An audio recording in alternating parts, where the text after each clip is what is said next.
Hello friends, आप सभी का स्वागत है। हिस्ट्री के महत्वपूर्ण 500 क्वेश्चन की इस तीसरी क्लास में 2 क्लासें इससे पहले हो चुकी हैं। अगर किसी ने वो क्लासें नहीं देखी हैं तो पहले उन क्लासों को देखें, फिर इसे देखें, क्योंकि आपको अच्छे से समझ में आएगा। और बता दूं कि जिस किसी भी एग्जाम में हिस्ट्री आती है उससे संबंधित इस क्लास में मैंने महत्वपूर्ण 500 क्वेश्चन रखे हैं। इससे बाहर आपको शायद ही पढ़ने की आवश्यकता पड़े, क्योंकि 80% क्वेश्चन आपको इसी क्लास से मिल जाएंगे। तो मेरी राय है इस क्लास को एंड तक देखें आप सभी, और चैनल को भी सब्सक्राइब कर लें अगर नहीं किया है तो। ठीक है, अब मैं क्लास को स्टार्ट करता हूँ। इसमें जहाँ से मैंने पिछली को छोड़ा था वहीं से स्टार्ट करता हूँ इसको। देखो, मैंने पिछली को यहाँ से छोड़ा था। यह आपके लिए यह क्लास महत्वपूर्ण होने वाली है, और क्वेश्चन भी आप देखोगे तो कहोगे कि हाँ अच्छे क्वेश्चन है। देखो, इसमें पहला क्वेश्चन है आपके सामने कि प्रसिद्ध पुर्तगाली नाविक वास्को डी गामा भारत में कहाँ पर उतरा था। यानी जो पुर्तगाली नाविक था वास्को डी गामा, जो भारत आया था, भारत की खोज की थी उसने 1498 में, वो भारत पर किस तट पर आकर के रुका था। तो याद रखना, केरल का कालीकट तट है, उस पर आकर के रुका था ये। ठीक है, वास्को डी गामा कालीकट तट पर। इसमें देखो दूसरा क्वेश्चन है आपके सामने कि कांग्रेस के किस अधिवेशन में स्थायी बंदोबस्त का विस्तार पूरे देश में करने के लिए मांग उठी थी।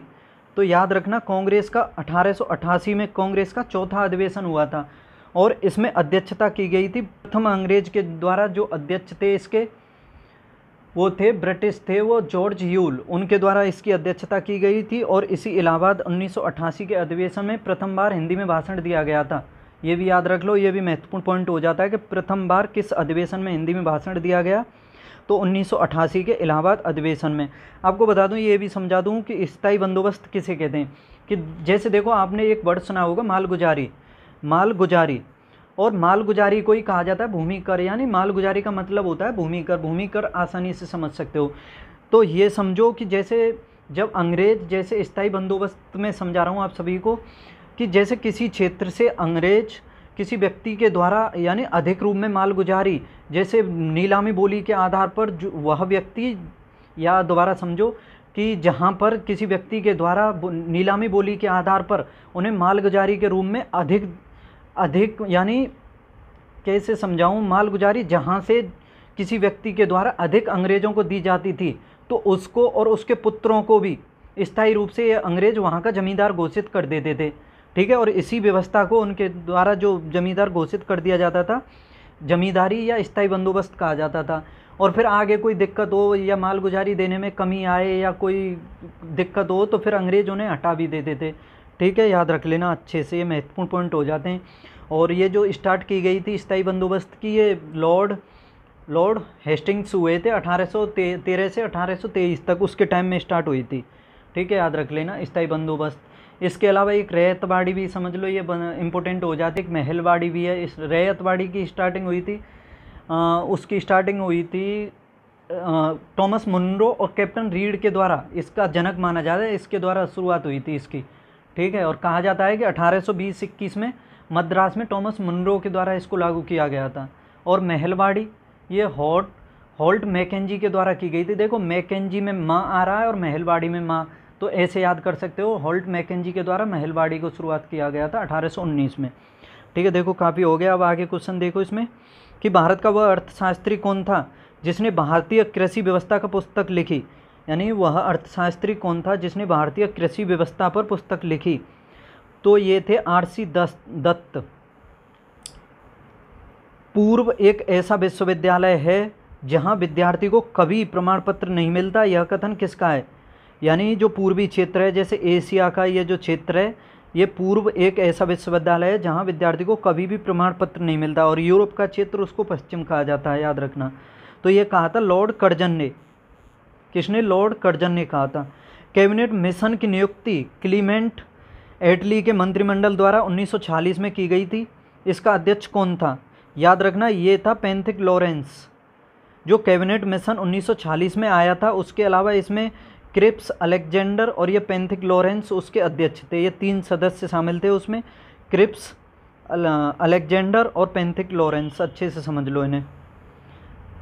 अपनी दानशीलता के लिए किस भारतीय को प्रिंस की उपाधि मिली थी? तो ये मिली थी देवेंद्र नाथ ठाकुर को। दानशीलता के लिए प्रिंस की उपाधि देवेंद्र नाथ ठाकुर को। मुस्लिम लीग ने अपने किस अधिवेशन में डिवाइड एंड क्विट का नारा दिया? तो ये कराची अधिवेशन हुआ था 1943 में। उसमें मुस्लिम लीग के द्वारा डिवाइड एंड क्विट का नारा दिया गया था, याद रखना, डिवाइड एंड क्विट का 1943 के कराची अधिवेशन में। आगे देखो, खिलाफत आंदोलन का अंत निम्न में से किस कारण हुआ? खिलाफत आंदोलन जो हुआ था उसका अंत तो यह हुआ था कमाल पाशा के तुर्की का शासक बनने के कारण। जो कमाल पाशा था वो तुर्की का शासक बन गया, जिस वजह से खिलाफत आंदोलन का अंत हो गया था, याद रखना। आगे देखो, सर्वप्रथम किस योजना में भारतीयों के लिए अपने संविधान की बात कही गई थी? तो यह कही गई थी अगस्त प्रस्ताव में। भारतीयों के लिए संविधान की बात जो 1940 में आया था, अगस्त प्रस्ताव, उसमें कही गई थी। किस घटना के पश्चात महात्मा गांधी ने ब्रिटिश सरकार को शैतानी लोग कहा था? ये कहा था रॉलेट एक्ट पास होने के पश्चात। रॉलेट एक्ट यानी 1919 का जो रॉलेट एक्ट था उसको पास होने के पश्चात महात्मा गांधी के द्वारा ब्रिटिश सरकार को शैतानी लोग की संज्ञा दी गई थी, याद रखना। और इसी को कहा जाता है बिना अपील, बिना दलील, बिना वकील का शासन कानून। बिना अपील, बिना दलील, बिना वकील का कानून, याद रखना। और इसे ब्लैक लॉ या काला कानून भी कहा जाता है, रॉलेट एक्ट को। द्वैध शासन प्रणाली का प्रारंभ किस वर्ष में हुआ था? तो याद रखना 1984 में हुआ था द्वैध शासन प्रणाली का। मराठों से पूर्व गुरिल्ला या छापामार युद्ध पद्धति का प्रयोग किसने किया? तो ये मलिक अम्बर के द्वारा किया गया था। देखो, गुरिल्ला युद्ध जो छापामार युद्ध था उसके लिए शिवाजी या मराठा ये सभी प्रसिद्ध थे, तो इससे पहले भी हो चुका था। इसकी शुरुआत मलिक अम्बर के द्वारा हुई थी इसकी। आगे देखो, फर्रुखसियर किसके सहयोग से मुगल बादशाह बना? तो ये सैयद बंधुओं के द्वारा, इन्हें किंग मेकर भी कहा जाता है। इनके सहयोग से फर्रुखसियर, इनके सहयोग से ही मरा था, और फिर ये आगे फिर फर्रुखसियर को भी मरवा देंगे। किस संधि के बाद पेशवा बाजीराव द्वितीय अंग्रेजों के पूर्ण अधीन हो गए थे? तो याद रखना, बेसिन या बसीन की जो संधि हुई थी उसके तहत बाजीराव द्वितीय अंग्रेजों के पूर्ण अधीन हो गए थे, या ऐसे कह सकते हो कि अंग्रेजों से संधि या अंग्रेजों हड़प की नीति या विलय उसको अपनाने वाला ये पेशवा बाजीराव था मराठाओं में।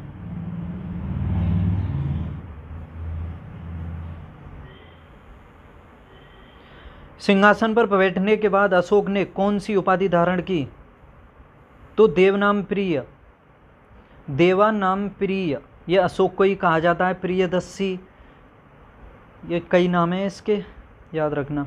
निम्नलिखित में से कौन सा विवाह गैर मान्यता प्राप्त है? तो ये गंधर्व विवाह है, इसको गैर मान्यता प्राप्त माना जाता है, याद रखना। मालवा, गुजरात और महाराष्ट्र को किस शासक ने पहली बार जीता? ये चंद्रगुप्त मौर्य, जो मौर्य वंश के संस्थापक थे, उसके द्वारा मालवा, गुजरात और महाराष्ट्र को जीता गया था। और गुजरात में ही इन्होंने गिरनार पर्वत पर सुदर्शन झील का भी निर्माण कराया था चंद्रगुप्त मौर्य ने। आगे देखो, इंडिया पुस्तक मूलतः किसके द्वारा लिखी गई? इंडिका को लिखा गया था मेगस्थनीज के द्वारा, और अर्थशास्त्र लिखी थी कौटिल्य ने। ये तकरीबन एक ही टाइम पीरियड के आसपास की हैं, याद रखना। समुद्रगुप्त के काल का इतिहास जानने का सबसे महत्वपूर्ण साधन क्या है? तो याद रखना, इलाहाबाद का स्तंभ, जिस पर उत्कीर्ण लेख हैं, या उन्हें प्रयाग प्रशस्ति भी कहा जाता है। इन्होंने अपने दरबारी कवि के द्वारा लिखवाया था उस पर, तो शायद हरिसेन के द्वारा लिखवाया गया था, और उसी को प्रयाग प्रशस्ति भी कहा जाता है। तो इसी के द्वारा समुद्रगुप्त के बारे में जानकारी मिलती है। निम्न में कौन भारतीय क्रांति की माँ कहलाती है? ये मैडम भीकाजी रोस्तम कामा या भीकाजी कामा को कहा जाता है भारतीय क्रांति की माँ। आगे देखो, गांधी जी द्वारा असहयोग आंदोलन कब वापस ले लिया गया? गांधी जी के द्वारा 12 फरवरी 1922 को गांधी जी के द्वारा असहयोग आंदोलन 1922 को वापस ले लिया गया। आप बता दो मुझे क्यों ले लिया गया था ये 1922? ये जो 1922 में असहयोग आंदोलन हुआ था, ये किस वजह से गांधी जी ने वापस ले लिया था?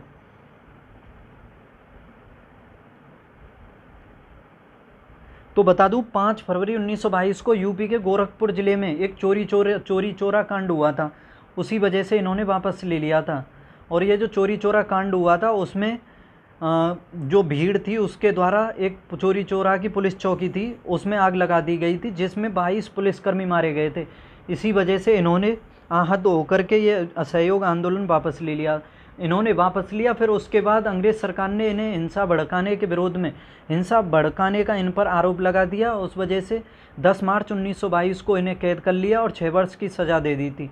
ठीक है, याद रख लेना। उसके बाद ये फिर तबीयत ख़राब होने की वजह से 1924 में वापस आ गए थे, इन्हें रिहा कर दिया गया था 1924 में, याद रखना। भारत के विभाजन की माउंटबेटन योजना कब घोषित की गई? तो माउंटबेटन योजना जिसके तहत भारत का विभाजन किया गया 3 जून 1947 को की गई थी, याद रखना इसकी घोषणा। 1917 के चंपारण सत्याग्रह का संबंध किससे है? तो नील की खेती के लिए जाना जाता है ये चंपारण सत्याग्रह। जो नील की खेती की जाती थी उस पर कर यानी टैक्स से संबंधित था, उससे संबंधित ये 1917 में हुआ था चंपारण बिहार में। ये सत्याग्रह किया था महात्मा गांधी ने, याद रखना। और इसी में तकरीबन 25% टैक्स की कमी कर दी गई थी इस सत्याग्रह के बाद। आगे देखो, मराठा राज्य दूसरा प्रवर्तक किसे कहा जाता है? मराठा राज्य का दूसरा प्रवर्तक तो ये बालाजी विश्वनाथ को कहा जाता है, बालाजी विश्वनाथ। वर्ष 1939 में कांग्रेस छोड़ने के बाद सुभाष चंद्र बोस ने किस दल की स्थापना की? तो याद रखना इनके द्वारा 1939 में कांग्रेस को छोड़ दिया गया और फिर 1942 में ये फॉरवर्ड ब्लॉक की स्थापना की थी इन्होंने। मेवाड़ से युद्ध और चित्तौड़ की संधि किसके शासनकाल की महत्वपूर्ण उपलब्धि है? ये जहांगीर के काल की है, याद रखना। मेवाड़ से युद्ध और चित्तौड़ की संधि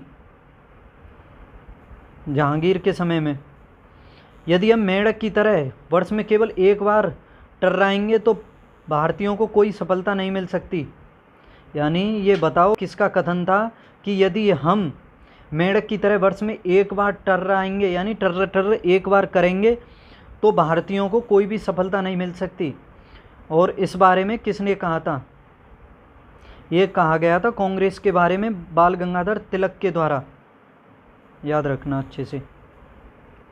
भारत में चारबाग शैली का प्रथम मकबरा कौन सा है? तो हुमायूं का मकबरा है। चारबाग शैली में बनी हुई पहली इमारत है हुमायूं का मकबरा, जो दिल्ली में स्थित है, याद रखना। किस स्थल से घरों में कुएं के अवशेष मिले हैं? तो याद रखना मोहनजोदड़ो या मृतकों का टीला भी कहा जाता है। हड़प्पा सभ्यता का शहर है, इससे मिले हैं कुओं के अवशेष घरों में। हड़प्पा एवं मोहनजोदड़ो की पुरातात्विक खुदाई के प्रभारी कौन थे? तो इसका अध्यक्ष बनाया गया था सर जॉन मार्शल को सौंपा गया था। उसने 2 टीमें बनाई थी, एक का अध्यक्ष बनाया था राखलदास बनर्जी को और एक का किसको बनाया था ये बता दो, बताओ। जॉन मार्शल ने जो 2 टीम बनाई थी उसमें एक टीम का तो राखलदास बनर्जी हो गया, दूसरी टीम का अध्यक्ष किसे बनाया था? तो बता दूं दूसरी टीम का बनाया था दयाराम साहनी ने। दयाराम साहनी ने 1921 में हड़प्पा शहर की खोज की थी जो रावी नदी के किनारे पर है। और राखलदास बनर्जी ने 1922 में मोहनजोदड़ो की खोज की थी, और कराची के पास पड़ता है और ये सिंधु नदी के किनारे है, याद रखना। देखो किसके शासनकाल में ब्लैक होल घटना घटित हुई थी? तो याद रखना उस टाइम बंगाल का नवाब था सिराजुद्दौला। मात्र 23 वर्ष की आयु में बना था ये शायद, ठीक है, 23 वर्ष। 56 में बना था, 57 में ये मर गया। तो याद रख सकते हो 23-24 वर्ष की 23-84 के युद्ध में 23-24 वर्ष की उम्र में ये शहीद हो गया था। पाली ग्रंथों में गांव के मुखिया को क्या कहा गया है? तो पाली जो ग्रंथ हैं उसमें गांव का मुखिया ग्राम भोजक कहलाता था। निम्न में से कौन सिकंदर के साथ भारत आने वाला इतिहासकार नहीं है?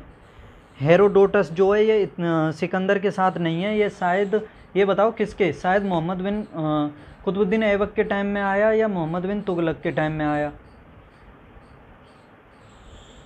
ये सिकंदर के साथ नहीं आया था, पर बताओ किसके टाइम में आया था ये? शायद किसी को पता हो तो याद करके बताओ अच्छे से। आगे देखो, आगे क्वेश्चन है कि मौर्यकालीन भारत में एग्रोनोमी किसे कहा जाता है? मौर्यकालीन भारत में एग्रोनोमी किसे कहा जाता है? एग्रोनोमी, अच्छा क्वेश्चन हो जाता है अपने आप में, बताओ।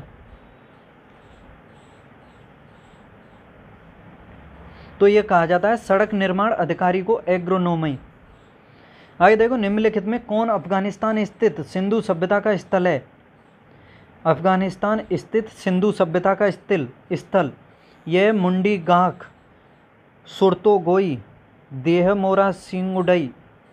आगे देखो, गौतम बुद्ध ने भिक्षुणी संघ की स्थापना कहाँ की थी? अच्छा क्वेश्चन है। ये कपिलवस्तु में की गई थी भिक्षुणी संघ की स्थापना महात्मा बुद्ध के द्वारा।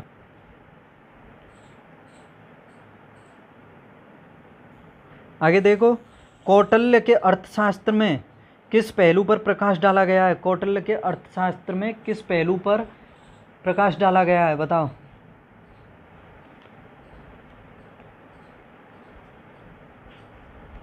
तो यह डाला गया है राजनीतिक जीवन पर।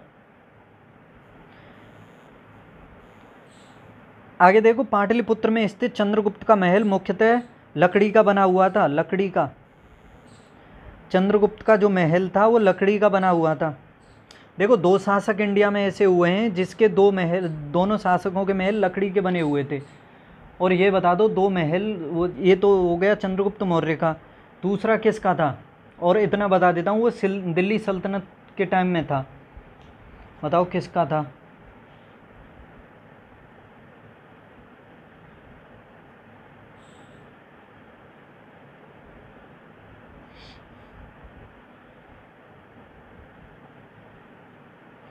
और इसके टाइम में एक प्रसिद्ध संत और हुए थे, उन्होंने भविष्यवाणी और कर दी थी।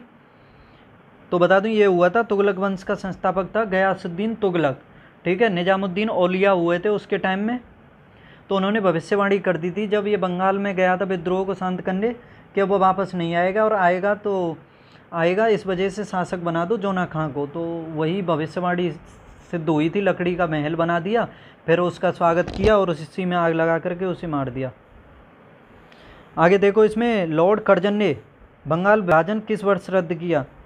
1905 में घोषणा हुई थी बंगाल विभाजन की, और रद्द हुआ था 1911 में। 1911 में दिल्ली कोलकाता से दिल्ली राजधानी घोषित हुई थी, और 1912 में बनी थी, याद रखना।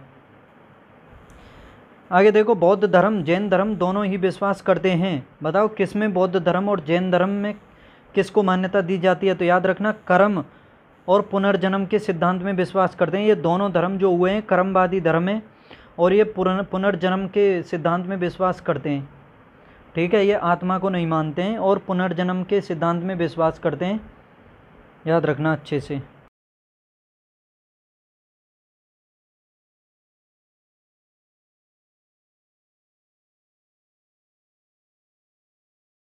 भी हैं, पुनर्जन्म में भी सिद्धांत में विश्वास भी रखते हैं। लेकिन आत्मा को बौद्ध धर्म नहीं मानता है। जैन धर्म तो मानता है लेकिन बौद्ध धर्म नहीं मानता है, और बौद्ध धर्म ईश्वर में भी विश्वास नहीं रखता है। ठीक है, जो वर्ण व्यवस्था दी गई थी उसका भी विरोध नहीं किया है जैन धर्म ने, और बौद्ध धर्म ने उसकी निंदा की है। ठीक है, याद रख लेना, बौद्ध धर्म में ईश्वर की माना गया है, ईश्वर को, और आत्मा को भी माना गया है। पुनर्जन्म में भी विश्वास है जैनियों का, लेकिन बौद्ध धर्म का ऐसा कुछ नहीं है। तो याद रखना, कर्म तथा पुनर्जन्म के सिद्धांत में भी विश्वास रखते हैं। हाँ, पुनर्जन्म में तो दोनों ही रखते हैं, ये समझ लो। आगे देखो, नेताजी सुभाष चंद्र बोस ने सिंगापुर में दिल्ली चलो का नारा कब दिया? 1943 में दिया था दिल्ली चलो का नारा। भारत एवं पाकिस्तान के बीच सीमांकन किसने किया? ये सीरियल रेडक्लिफ हुए थे, इन्हीं के द्वारा भारत और पाकिस्तान के मध्य जो सीमा है उसका निर्धारण किया गया था। इसी वजह से उसका नाम है रेडक्लिफ। और मैकमोहन है चाइना और भारत के मध्य, बांग्लादेश के भी मध्य रेडक्लिफ, क्योंकि पहले ये पूर्वी पाकिस्तान था। अलाउद्दीन खिलजी के निम्न सेनाध्यक्षों में से कौन तुगलक वंश का प्रथम सुल्तान था? तो याद रखना, ये था गाजी मलिक। तुगलक वंश का संस्थापक गाजी मलिक था, जो पहला संस्थापक था, और उसी को कहा जाता है गयासुद्दीन तुगलक।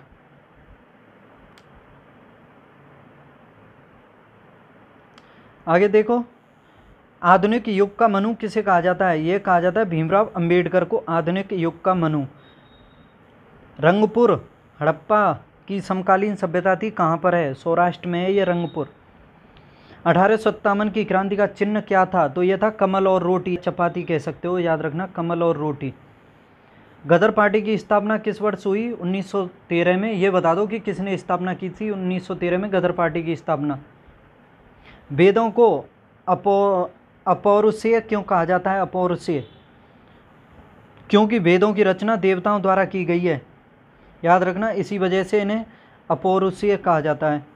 1857 में या 1857 के विद्रोह की असफलता के बाद मुगल बादशाह बहादुर शाह जफर द्वितीय को कहाँ निर्वासित कर दिया गया? म्यांमार यानी रंगून निर्वासित कर दिया गया था। म्यांमार की राजधानी थी ये पहले, वर्मा की। ऋग्वेद का कौन सा मंडल पूर्णतः सोम को समर्पित है? तो याद रखना इसका 9वां मंडल जो है, 10 मंडल हैं ऋग्वेद में, उसका 9वां मंडल है, ये पूर्णतः सोम को समर्पित है। पैमाने की खोज ने यह सिद्ध कर दिया कि सिंधु घाटी के लोग माप और तोल से परिचित थे। यह खोज कहाँ पर की गई? तो यह लोथल में की गई थी, जो इसका प्राकृतिक बंदरगाह था, और इसी ने यह प्रमाणित कर दिया। क्या प्रमाणित कर दिया? एक सेकंड क्या हो गया? इसी ने यह प्रमाणित कर दिया था कि पैमाने की खोज सिंधु घाटी सभ्यता में की गई थी। आगे देखो 323 ईसा पूर्व में या BC में सिकंदर की मृत्यु कहाँ पर हुई थी? तो ये हुई थी बेबीलोन में। कहाँ पर? बेबीलोन में। 323 ईसा पूर्व में, शायद 33 वर्ष की आयु में मात्र। वह पहला भारतीय सिपाही कौन था जिसने चर्बी वाले कारतूस का प्रयोग करने से इनकार कर दिया था? तो याद रखना ये था मंगल पांडे। बौद्ध धर्म ग्रहण करने वाली प्रथम महिला कौन थी? तो ये थी महाप्रजापति गौतमी, जो गौतम बुद्ध की मौसी भी थी। याद रखना 7वें 8वें दिन तो गौतम बुद्ध के जन्म के बाद इनकी माता की मृत्यु हो गई थी, महामाया था उनका नाम, तो फिर इनका पालन पोषण किया था गौतमी ने, जो इनकी मौसी थी, याद रखना। बारदौली सत्याग्रह 1928 का नेतृत्व किसने किया? तो सरदार वल्लभ भाई पटेल ने किया था, जो 1928 में बारदौली सत्याग्रह हुआ था। निम्न में कौन बुद्ध के गृह त्याग का प्रतीक है? जो गृह त्याग का प्रतीक है घोड़ा। याद रखना बुद्ध के गृह त्याग का प्रतीक क्या है? घोड़ा है, याद रख लेना। कुछ प्रतीकों के बारे में आपको बता दूं, जैसे गर्भ का प्रतीक है हाथी, और जन्म का प्रतीक महात्मा बुद्ध से संबंधित बता रहा हूँ। गर्भ का प्रतीक हाथी, जन्म का प्रतीक कमल का फूल, यौवन यानी जवानी का प्रतीक है घोड़ा, सांड। महावीर निष्क्रमण यानी घर से बाहर निकलने का हो गया ये आपके सामने घोड़ा ही। और निर्वाण ज्ञान प्राप्ति का, उसका प्रतीक पीपल का वृक्ष है। और प्रसिद्धि शेर, जो जंगल का राजा होता है। धर्मचक्र प्रवर्तन प्रतीक है आपका, धर्मचक्र प्रवर्तन जो पहला उपदेश दिया था सारनाथ में, उसी को कहा जाता है, तो उसका प्रतीक है चक्र। महापरिनिर्वाण स्तूप है उसका प्रतीक, जो इसको मोक्ष की प्राप्ति हुई थी, और मोक्ष प्राप्ति का पद चिन्ह है, याद रखना। आगे देखो, अशोक के शासनकाल में बौद्ध संगति किस नगर में आयोजित हुई थी? तो ये पाटलिपुत्र में हुई थी, और तीसरी बौद्ध संगति थी ये पाटलिपुत्र में। पहली राजगृह में, दूसरी वैशाली में, तीसरी पाटलिपुत्र में, चौथी कहाँ हुई थी?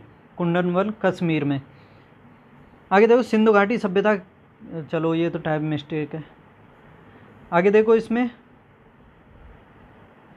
गुप्त काल में महात्मा बुद्ध की कांस्य से निर्मित प्रतिमा कहाँ से प्राप्त हुई है? तो याद रखना ये हुई है सुल्तानगंज से। संगम काल का सर्वाधिक महत्वपूर्ण नगर कौन सा था? तो ये पोहार था, पोहार। खजुराहो में स्थित चतुर्भुज मंदिर का निर्माण चंदेल शासक था, किसने कराया? यशोवर्मन ने कराया था चतुर्भुज मंदिर जो है खजुराहो में। दिल्ली के तुगलक वंश का संस्थापक था गयासुद्दीन तुगलक, गाजी मलिक या गयासुद्दीन तुगलक। मनसब किन्हें प्रदान किया जाता था? मनसब ये राज्य के सभी अधिकारियों को। शिवाजी के राजनीतिक गुरु दादाजी कोंडदेव थे, ये भी पूछा जाता है कि शिवाजी के राजनीतिक गुरु कौन थे, और वैसे गुरु कौन थे शिवाजी के? बताओ, ये तो राजनीतिक हो गए, वो थे समर्थ रामदास थे शायद। यानी ये अच्छा क्वेश्चन है, अपने आप में अच्छे से समझ लो कि राजनीतिक गुरु तो थे दादाजी कोंडदेव, और आध्यात्मिक आया याद, आध्यात्मिक गुरु थे समर्थ रामदास। ठीक है, अच्छे से याद कर लो, आध्यात्मिक समर्थ रामदास, राजनीतिक दादाजी कोंडदेव। ये देखो किस जाट नेता को प्लेटो की उपाधि दी गई थी? सूरजमल को दी गई थी, अफलातून भी कहा जाता था इसी को। कौन सा विदेशी आक्रमणकारी कोहिनूर हीरा एवं मयूर सिंहासन लूटकर अपने साथ ले गया? तो ये नादिर शाह का आक्रमण हुआ था भारत में, शायद इसका आक्रमण हुआ था, कब हुआ था बताओ? 39 में हुआ था इसका आक्रमण। कब हुआ था इसका आक्रमण, बताओ, कोई बताओ। याद रखना, नादिर शाह का आक्रमण जो हुआ था 1739 में हुआ था, ठीक है, हाँ 1739 में। उसके बाद 1748 या फिर जैसे 47 में नादिर शाह की मृत्यु हो गई थी, तो 48 से लेकर के 1754 तक अहमद शाह अब्दाली के आक्रमण हुए थे, ठीक है, याद रखना। और ये जो नादिर शाह का आक्रमण हुआ था उस टाइम लड़ा गया था मुगल सेना और नादिर शाह के बीच करनाल का युद्ध 1739 में, ठीक है, याद रखना। करनाल जो हरियाणा में पड़ता है वहाँ पर। आगे देखो कि तेलंगाना किसान आंदोलन का मुख्य कारण क्या था। जो तेलंगाना में किसान आंदोलन हुआ था उसका मुख्य कारण था कम कीमत पर गल्ला वसूली। किस ट्रेड यूनियन संगठन को भारत का प्रथम आधुनिक ट्रेड यूनियन होने का गौरव प्राप्त है, तो मद्रास लेबर यूनियन को है। आगे देखो, निम्नलिखित में कौन सी बात भक्ति आंदोलन तथा सूफी आंदोलन में साझी नहीं है। ये मूर्ति पूजा। मुस्लिम लीग ने अलग मुस्लिम राज्य का समर्थन कब किया, 1940 में जो लाहौर अधिवेशन हुआ था उसमें। महात्मा गांधी ने कायदे आजम की उपाधि किसको दी, मोहम्मद अली जिन्ना को दी थी, क्योंकि ये विभाजन कर रहे थे भारत का कि मान जाएं, उसलिए दी थी, लेकिन वो फिर भी नहीं माने थे। निम्नलिखित में कौन सी बौद्ध रचना गीता के समान पवित्र मानी जाती है, तो याद रखना ये जातक कथाएं जो हैं वो बौद्ध रचना के समान मानी जाती हैं, जो भागवत गीता है उसके समान मानी जाती हैं। निम्नलिखित व्यक्तियों में से किसकी हत्या बीर सिंह बुंदेला ने की थी, तो ये अबुल फजल जो अकबर के नौरत्नों में से एक था उसकी हत्या की गई थी। आगे देखो, मगध साम्राज्य की प्रथम राजधानी कौन सी थी, तो ये थी गिरिब्रज या राजगृह या गिरिब्रज कह सकते हो, ये थी मगध की पहली राजधानी। बाल विवाह की प्रथा कब से आरंभ हुई, गुप्त काल से हुई थी बाल विवाह की। हर्षवर्धन की आत्मकथा किसने लिखी, हर्षवर्धन की, ये बाणभट्ट के द्वारा लिखी गई थी हर्षवर्धन की आत्मकथा। भीमबेटका किसके लिए प्रसिद्ध हैं, गुफाओं के शैल चित्रों के लिए, जो मध्य प्रदेश में है भीमबेटका। उस शासक का नाम क्या है जिसने विजय स्तंभ का निर्माण कराया, तो ये राणा कुंभा के द्वारा विजय स्तंभ की स्थापना की गई थी। विक्रमशिला शिक्षा केंद्र के संस्थापक ये धर्मपाल थे, जो पाल वंश के संस्थापक भी थे। इनके द्वारा विक्रमशिला केंद्र की स्थापना बिहार में की गई। आगे देखो, प्रसिद्ध भक्त कवयित्री मीराबाई के पति का नाम था राजकुमार भोजराज। अकबर द्वारा बनाई गई श्रेष्ठतम इमारतें कहाँ पाई जाती हैं, फतेहपुर सीकरी, जो इसने अपनी राजधानी भी बनाई थी, आगरा के पास है, वहाँ पर इसकी महत्वपूर्ण पंचमहल और भी कई इमारतें हैं वो वहीं पर पाई जाती हैं। बुलंद दरवाज़ा भी है फतेहपुर सीकरी में, जो गुजरात विजय के बाद बनाया था। प्रथम कर्नाटक युद्ध की समाप्ति किस संधि से हुई थी, तो एक्सला चैपेल की संधि हुई थी, उसके द्वारा जो प्रथम कर्नाटक युद्ध हुआ था उसकी समाप्ति हुई थी। टीपू सुल्तान की मृत्यु 1799 में हुई, कहाँ पर हुई थी, तो याद रखना श्रीरंगपट्टनम में हुई थी, जो अंग्रेज़ों और टीपू सुल्तान के मध्य चौथा युद्ध लड़ा गया था उसमें। इन्हीं को कहा जाता है आंग्ल मैसूर युद्ध। आगे देखो, निम्नलिखित में ब्रिटिश सरकार का वह गवर्नर जनरल कौन था जिसने भारत में डाक टिकट शुरू किए, ये लॉर्ड डलहौजी था, जिसका टाइम पीरियड था 1848 से 56 तक। हैदर अली की मृत्यु 1782 में किस युद्ध के दौरान हुई थी, द्वितीय आंग्ल मैसूर युद्ध के, और 1782 में ही हुई थी सालवाई की संधि, याद रखना, और इसी में हुई थी। 4 आंग्ल मैसूर युद्ध लड़े गए थे अंग्रेज़ों और हैदर अली और मैसूर के शासकों के मध्य। देखो, पहला हुआ था 1767 से लेकर 69 तक, दूसरा हुआ था 1780 से 84, तीसरा हुआ था 1790 से 92, चौथा हुआ 1798 से 99, याद रख लेना। पहले 2 में हैदर अली ने किया, दूसरे में ही संभाल लिया टीपू सुल्तान ने, बाकी 2 में फिर नेतृत्व किया टीपू सुल्तान ने। आगे देखो, सिकंदर ने भारत पर कब आक्रमण किया, 326 BC में या ईसा पूर्व में किया था। और हाइडो स्पीच या जो युद्ध लड़ा गया था पोरस और सिकंदर के मध्य ही लड़ा गया था। ये देखो, सिंधु सभ्यता का कौन सा स्थान भारत में स्थित है, लोथल, ऑप्शन दिए होंगे उसी हिसाब से। कालीबंगा भी है, आलमगीरपुर, ये सभी हैं। आर्य शब्द का शाब्दिक अर्थ क्या होता है, आर्य का मतलब होता है श्रेष्ठ या कुलीन। प्राचीन भारत में निष्क से जाने जाते थे। स्वर्ण आभूषणों को प्राचीन भारत में निष्क कहा जाता था, निष्क। किस भारतीय ने देश के बाहर सर्वप्रथम गणतंत्रात्मक सरकार की स्थापना की? तो राजा महेंद्र प्रताप के द्वारा की गई थी। निम्न में किस वायसराय का संबंध ब्रेक डायन प्लान से? ब्रेक डायन प्लान, अच्छा क्वेश्चन है ये, लॉर्ड बेवेल के द्वारा। लॉर्ड बेवेल तकरीबन 1944 में भारत के वायसराय थे ये। दक्षिणी भारत में वैष्णव मत के प्रसार प्रचार में किन लोगों ने महत्वपूर्ण योगदान दिया? आलवार संतों ने दिया था। हड़प्पा निवासी किस वस्तु के उत्पादन में सर्वप्रथम थे? कपास के उत्पादन में। मौर्य काल में शिक्षा का प्रमुख केंद्र था? तक्षशिला था, तक्षशिला जो अफगानिस्तान में है इस टाइम। विश्व का सबसे पुराना विश्वविद्यालय भी है तक्षशिला। 1857 के विद्रोह का रुहेलखंड में नेतृत्व किसने किया? खान बहादुर खान ने। मौर्य काल में गुप्तचरों को क्या कहा जाता था? तो याद रखना गूढ़ या पुरुष कहा जाता था, गूढ़ पुरुष कहा जाता था। अस्तोमा संगमय कहाँ से लिया गया है?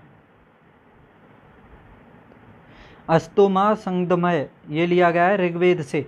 निम्नलिखित में कौन सा शहर चोल राजाओं की राजधानी थी? तो ये थी तंजोर। चोलों की राजधानी तंजोर थी और इनका प्रतीक था कूदता हुआ बाघ या बाघ कह सकते हो। किस मुगल शासक को आलमगीर कहा जाता है? तो ये औरंगजेब को। पटना को प्रांतीय राजधानी किसने बनाया? तो शेरशाह सूरी की राजधानी थी पटना। याद रखना पटना इन्होंने पाटलिपुत्र का नाम ही बनाया था और उदयन के द्वारा इसकी स्थापना की गई थी पटना की। आगे देखो, मुगल सम्राट ने अकबर के समय का प्रसिद्ध चित्रकार कौन था? ये दशवत था, प्रसिद्ध चित्रकार जो अकबर के टाइम में था। अकबरनामा किसके द्वारा? अबुल फजल के द्वारा लिखा गया। शिवाजी के राजनीतिक गुरु एवं संरक्षक थे दादाजी कोंडदेव, राजनीतिक और आध्यात्मिक समर्थ रामदास। किसे अंतिम महान पेशवा माना जाता है? माधवराव को।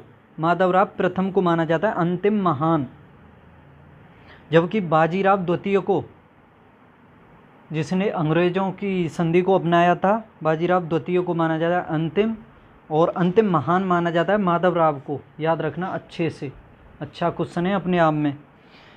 आगे देखो, निम्नलिखित में कौन बीज गणित के क्षेत्र में अपने योगदान के लिए विशेष रूप से जाना जाता है? तो यह जाना जाता है ब्रह्मगुप्त को। 1908 ईस्वी में मजदूरों ने बम्बई में 6 दिन तक हड़ताल रखी। इसका मुख्य उद्देश्य क्या था? तिलक के कारावास का विरोध था। यानी जब तिलक को सजा हो गई थी तो उसी के विरोध में 1908 में मजदूरों के द्वारा 6 दिन तक हड़ताल की गई थी। याद रखना। आगे देखो, संगमकालीन साहित्य में कौन, को एवं मन्नन किसके लिए प्रयुक्त होते थे? तो ये राजा के लिए शब्द थे। को, कौन और मन्नन ये राजा के लिए प्रसिद्ध शब्द थे। आगे देखो, लॉर्ड लिनलिथगो के शासनकाल में चैटफील्ड कमेटी की नियुक्ति हुई। इसका संबंध किस विषय से था? तो भारतीय सेना का आधुनिकीकरण से संबंध था चैटफील्ड कमेटी का। याद रखना अच्छे से।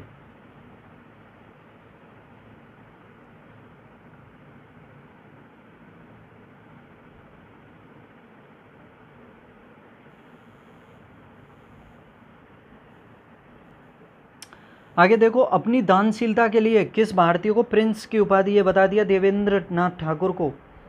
मुस्लिम लीग ने किस अधिवेशन में डिवाइड एंड क्विट का नारा दिया? ये भी शायद ये रिपीटेड हैं सभी, नहीं रिपीटेड नहीं।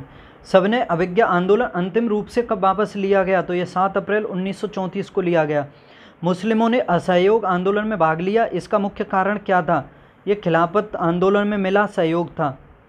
याद रखना, खिलाफत आंदोलन में मिला सहयोग इसका मुख्य कारण था, जिस वजह से मुस्लिमों ने असहयोग आंदोलन में भाग लिया था। कांग्रेस के द्वारा सहयोग मिला था खिलाफत आंदोलन में। ब्राह्मण ग्रंथों में सर्वाधिक प्राचीन कौन है? तो शतपथ ब्राह्मण है सबसे प्राचीन। याद रखना, शतपथ ब्राह्मण सबसे प्राचीन है ब्राह्मण ग्रंथों में। साइमन कमीशन का वह कौन सा सदस्य है या कौन सा सदस्य था जो बाद में ब्रिटेन का प्रधानमंत्री बना? तो याद रखना, क्लीमेंट एटली था जो बाद में प्रधानमंत्री बना था ब्रिटेन का। किस सत्याग्रह को दिल्ली चलो सत्याग्रह के नाम से भी जाना जाता है? ये व्यक्तिगत सत्याग्रह था। व्यक्तिगत सत्याग्रह करने वाले पहले व्यक्ति थे विनोबा भावे, दूसरे पंडित जवाहरलाल नेहरू। नौजवान सभा की स्थापना 1929 में हुई थी, इसके संस्थापक हुए थे भगत सिंह। नौजवान सभा की स्थापना 1926 में हुई थी, इसमें शायद ये गलत है, याद रखना। कब हुई थी? 1926 में हुई थी नौजवान सभा की स्थापना भगत सिंह के द्वारा, 1926 में। और एक सेकंड में और देख लेता हूँ, वैसे तो 1926 में मुझे लग रहा है 1926 में ही हुई थी इसकी स्थापना भगत सिंह के द्वारा। बताओ आप, किसी को और अच्छे से पता हो तो, और कब हुई थी इसकी स्थापना? बताओ बताओ, कोई बता सकता है तो कब हुई थी?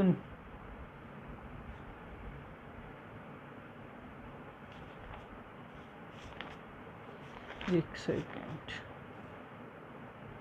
हाँ, 1926 में हुई थी, इसकी पंजाब में हुई थी, मार्च 1926 में, याद रख लेना।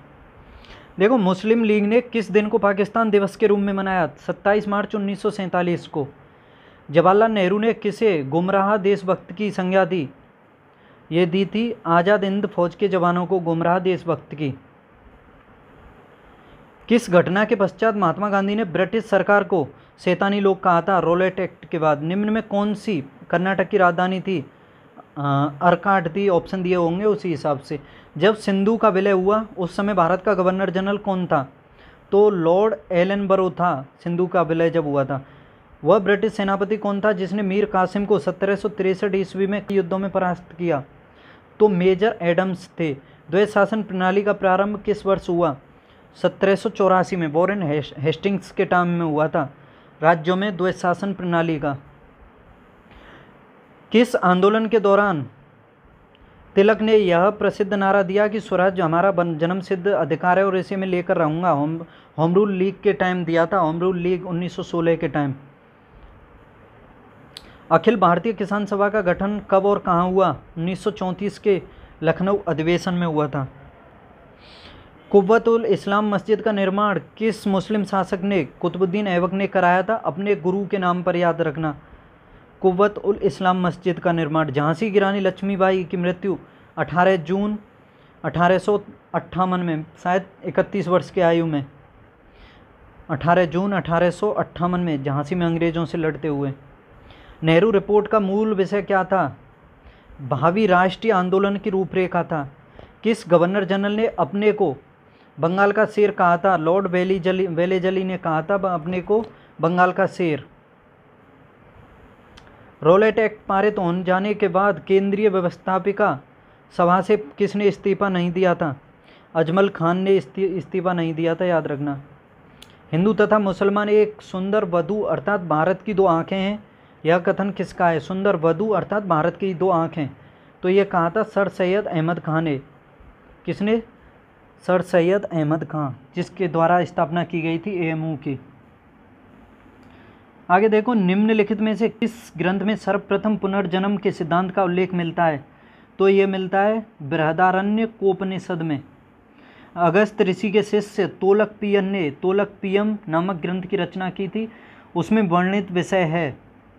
इसकी जो रचना की गई थी तमिल व्याकरण से संबंधित है, जो संगति हुई थी, तमिल संगम जो हुए थे उसमें तोलकपियम के द्वारा दूसरी जो संगति हुई थी उसमें इसकी रचना की गई थी, याद रखना। तमिल व्याकरण है ये।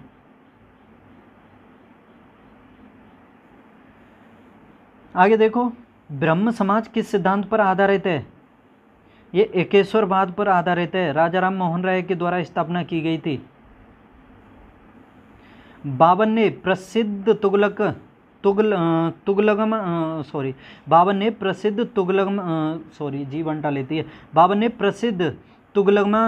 देखो तुगलमा देखो फिर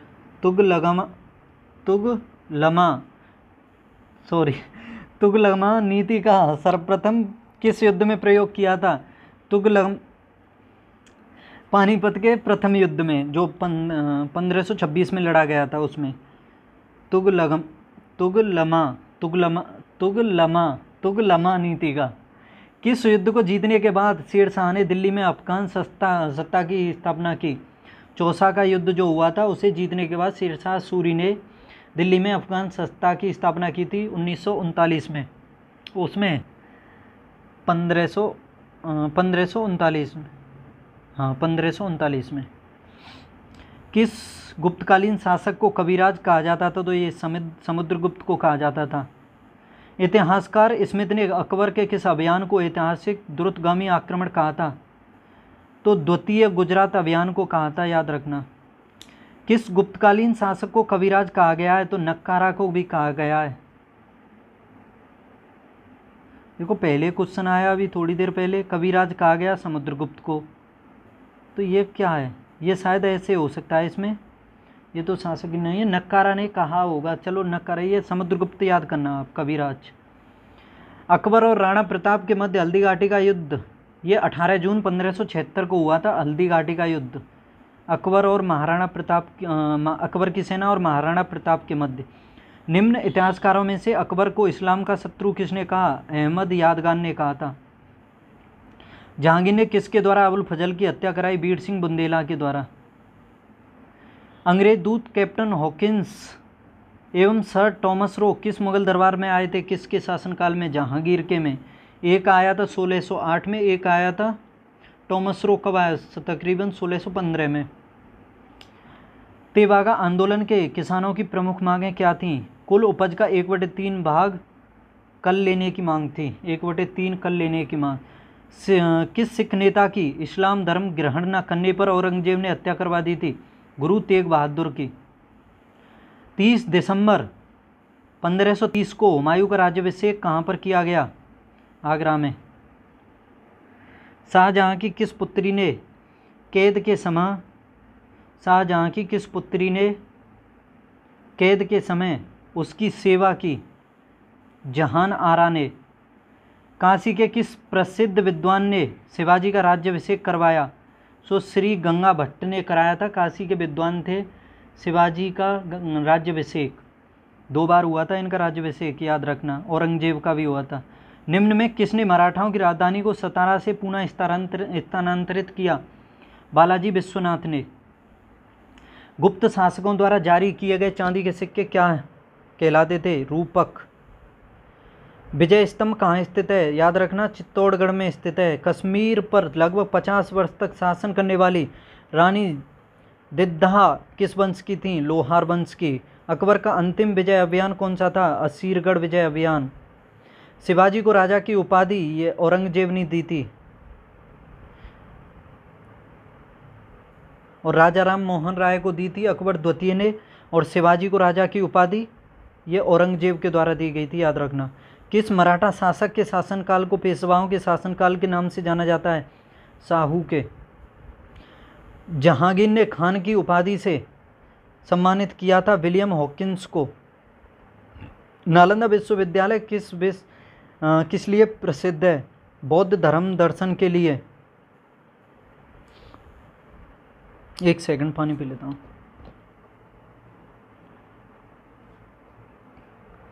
आगे देखो, किस विदेश यात्री ने भारत का दौरा सबसे पहले किया?